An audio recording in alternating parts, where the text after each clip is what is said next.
we're going to shift back to domestic policy, kind of. More tariff talk because who does because like if you don't love tariffs, what the fuck are you doing with your life? If you are not studying the specifics of tariff policy and all of the minutia that surrounds the logistics of these tariffs, like what is tariff exempt, depending on whether it is called a prototype or a product in development, like drop whatever you're doing and learn all of the ins and outs of tariffs. Study it like you are a warrior who is coming to terms with the blade. In the latest update on this tariff situation, The Guardian is saying that the United States and the UK have come to terms with one another on a trade deal. This doesn't matter. Like, straight up. Who gives a fuck about this? I'm sorry. The United Kingdom, you have been outside of the club for way too long. You are now being let into the club when all of the baddies are gone and the lights are coming on. There is no reason for this to be news. There's no reason for there to be like even a fucking slightly positive reaction about this. Why am I saying this? Am I Anglophobic? Do I hate the British? Yeah. I'm just kidding, of course. No, I'm saying this because the United Kingdom is not a major trading partner with the United States. The reality of the situation is this. The only three fucking countries that matter, or I'll say four, the only four major trading partners that matter are Canada, Mexico, China, and the EU. In terms of total trade volume, those are the four biggest partners that the United States is involved with. If I remember correctly, the UK and the United States have had for 2024 like $150 billion worth of trade together, which in the grand scheme of things is not that much, especially again to, compared to Canada, Mexico, and China.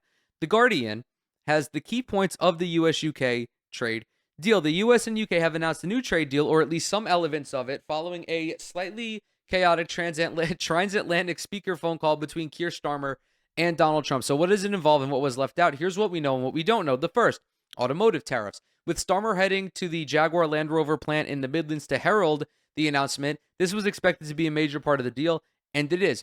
Tariffs for UK cars imported into the United States will be cut from 27.5% to 10%, up to a maximum of 100,000 cars per year, close to total exports last year. This was, Starmer said, a huge and important reduction, even if it is capped and still a tariff. Okay, that's great. That's great. 100,000 vehicles per year? Pal. That's not that many. It's simply not. Like, this isn't Toyota we're talking about. This isn't Honda. This isn't even fucking Ford having 100% of their manufacturing done in the US. This is Jaguar Land Rover. 2, steel and aluminum tariffs. US tariffs of 25% on steel and aluminum have been reduced to 0 under the deal. This is relatively little in terms of overall trade volume, comprising only about $700 million per year, or in other words, like a Shohei Ohtani contract. However, steel has political resonance beyond its economic heft, with the UK government stepping in last month to take control of British Steel to prevent its Chinese owners shutting the plant. Whoa. This is like, I am a big fan of nationalizing key sectors. So I don't know the specifics of this, but whenever the government steps in to take over a huge natural resource, more often than not, this is a good thing because the costs are lower, because there is no profit incentive, which therefore produces more inexpensive goods and more inexpensive building materials in regards to steel. Agriculture.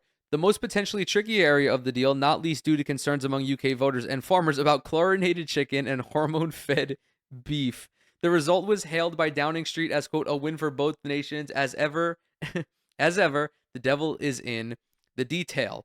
Government officials said there had been no compromise on food standards, while the deal would open exclusive access for UK beef farmers to the US. However, it also includes $5 billion worth of agricultural exports to the US, or from the US to the UK, with its US Agriculture Secretary Brooke Rollins saying the deal would, quote, exponentially increase our beef exports to the UK. Again, our hormone-fed beef. What's more American than hormone-fed beef and a Ford F-150? If we wanted to deliver the premier American existence to the UK, you would be eating a hormone beef burger while driving your F-150 through the small little streets of London. That would be the most U.S. export possible. The National Farmers Union cautiously welcomed the proposals, but said that UK arable farmers could have concerns about the inclusion of large amounts of bioethanol imports from the U.S. Other areas. A White House guide to the deal, which, while brief, gave more details than its Downing Street equivalent, listed a series of other more specific agreements, including quote-unquote streamlined custom procedures for U.S. imports to the UK, preferential access to UK aerospace components for U.S. manufacturers, increased help for U.S. firms with UK procurement, pharmaceuticals, and now for areas where there was no news. Trump has been threatening tariffs on this, an important area of the UK economy, but it does not fall under the agreement. Yet, Trump's Commerce Secretary, speaking after his boss, indicated that more could come. Quote, it lays out the plan that you could work with us in autos, you can work with us in aero and pharmaceutical, and aero and commercial, you can work with us in pharmaceuticals. The film industry. The UK film industry reacted with horror to Trump's promise this week to impose a 100% tariff on all movies produced in foreign lands, with predictions it could wipe out a business worth billions of pounds to the UK economy. There was no carve out for this in the US UK deal, but this is not a surprise to begin with. Trump's announcement was just days ago. Also, it was less a policy than ran on social media, and it remains to be seen if it will be imposed, and if so, how so. Yeah, there was a lot of confusion around this. So they don't know if this applies to movies that are produced in other countries like the UK, South Korea, Australia, or even if this extends to movies made by US companies but filmed overseas. Like, I think Avengers is filmed in the UK. There are plenty of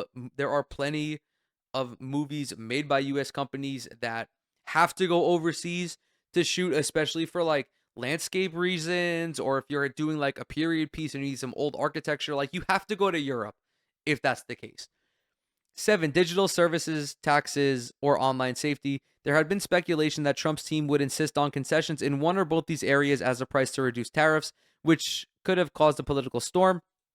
But answering questions in the Commons on this deal, Douglas Alexander, the trade minister, told MPs there had been no other changes on either. I don't even know what the fuck they are talking about with this, nor do I necessarily care, because, again, as mentioned, this doesn't fucking do anything.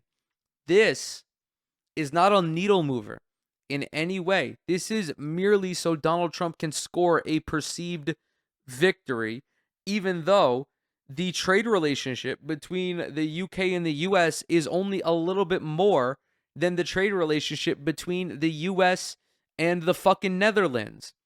Do you understand how silly it would be if Donald Trump was going around saying that he just struck a deal with the fucking Dutch? Like, it doesn't matter. It doesn't matter. These tariffs are not, well, these tariffs are destructive because of the global recession that they will create. But the uproar around these tariffs would have been significantly less if there were carve-outs in place for Canada, Mexico, and China, because those are the 3 biggest trading partners that the United States has. Those are consistently the 3 biggest trading partners the United States has. England, the UK, does not even crack the top 5. I think they're 7th. It's Canada, Mexico, China, Germany, Japan, I forget, but the UK isn't even in the top 5. The UK they are literally Jason Tatum in the MVP discussion. There is no business of even entertaining. There's no business of entertaining Jason Tatum as the NBA MVP when SGA, Nikola Jokic, and Giannis exist.